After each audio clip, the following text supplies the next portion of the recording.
നമസ്കാരം. കൃഷി ജാഗ്രൻ കൃഷി വാർത്തകൾ പവർഡ് ബൈ സ്റ്റിൽ ഇന്ത്യ. ഇന്നത്തെ പ്രധാന വാർത്തകൾ. കർഷകർക്കും ഇനി മുതൽ ഔദ്യോഗിക തിരിച്ചറിയൽ കാർഡ്. വിതരണോദ്ഘാടനം കൃഷിമന്ത്രി ശ്രീ പി പ്രസാദ് നിർവഹിച്ചു. ക്ഷീര കർഷകർക്കായി ഗോസമൃദ്ധി സമഗ്ര കന്നുകാലി ഇൻഷുറൻസ് പദ്ധതിയുമായി കൃഷിവകുപ്പ്. സംസ്ഥാനത്ത് വ്യാപക മഴ, വിവിധ ജില്ലകളിൽ യെല്ലോ അലർട്ട്.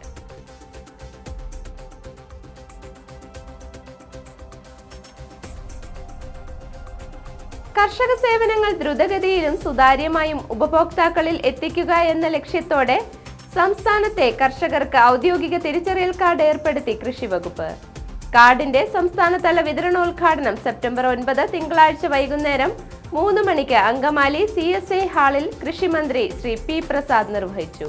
കർഷകരെയും കാർഷിക മേഖലയെയും ശക്തിപ്പെടുത്തുന്നതിന്റെ ഭാഗമായി സർക്കാർ നടപ്പിലാക്കുന്ന ക്ഷേമ പ്രവർത്തനങ്ങളുടെ തുടർച്ചയായി 4ാം 100 ദിന പരിപാടിയോടനുബന്ധിച്ചാണ് തിരിച്ചറിയൽ കാർഡ് സംവിധാനം നിലവിൽ വന്നത്. സ്വന്തമായും പാട്ടത്തിനും കൃഷി ചെയ്യുന്ന സംസ്ഥാനത്തെ കർഷകർക്ക് കൃഷി വകുപ്പിന്റെ കതിർ ആപ്പ് മുഖേന രജിസ്ട്രേഷൻ പൂർത്തിയാക്കി കാർഡ് സ്വന്തമാക്കാവുന്നതാണ്.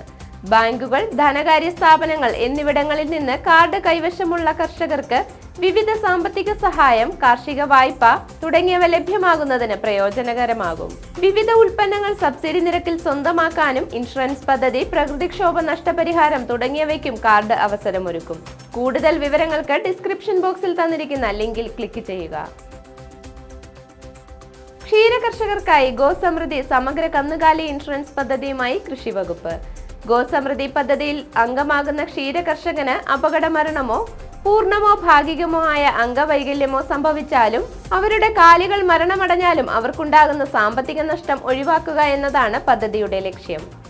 സംസ്ഥാന ഇൻഷുറൻസ് വകുപ്പും യുണൈറ്റഡ് ഇന്ത്യ ഇൻഷുറൻസ് കമ്പനിയും മൃഗസംരക്ഷണ വകുപ്പുമായി ചേർന്നാണ് ഗോസമൃദ്ധി പദ്ധതി നടപ്പിലാക്കുന്നത്. കന്നുകാലി ഇൻഷുറൻസ് പരിരക്ഷ തുക 65,000 രൂപയാണ്. കന്നുകാലികളുടെ ഉടമസ്ഥർക്കും ഇൻഷുറൻസ് പരിരക്ഷ ഉണ്ടായിരിക്കും. ഇതിനായി 1 ലക്ഷത്തിന് 20 രൂപ എന്ന തോതിൽ അധിക പ്രീമിയം അടയ്ക്കേണ്ടതാണ്. വിശദവിവരങ്ങൾ മൃഗാശുപത്രികളിൽ നിന്നും ജില്ലാ മൃഗസംരക്ഷണ ഓഫീസുകളിൽ നിന്നും ലഭ്യമാകും. കൂടുതൽ വിവരങ്ങൾക്ക് സ്ക്രീനിൽ കാണുന്ന നമ്പറിൽ ബന്ധപ്പെടുക. സംസ്ഥാനത്ത് ഇന്നും ശക്തമായ മഴയ്ക്ക് സാധ്യത. തിരുവനന്തപുരം, കൊല്ലം, ആലപ്പുഴ, എറണാകുളം, കോഴിക്കോട്, കണ്ണൂർ, കാസർഗോഡ് ജില്ലകളിൽ ഇന്ന് യെല്ലോ അലർട്ട് പ്രഖ്യാപിച്ചിരിക്കുന്നു.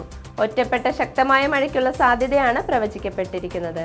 അടുത്ത 7 ദിവസം വ്യാപകമായ മഴയ്ക്ക് സാധ്യതയെന്ന് കേന്ദ്ര കാലാവസ്ഥാ വകുപ്പ് അറിയിച്ചിരിക്കുന്നു.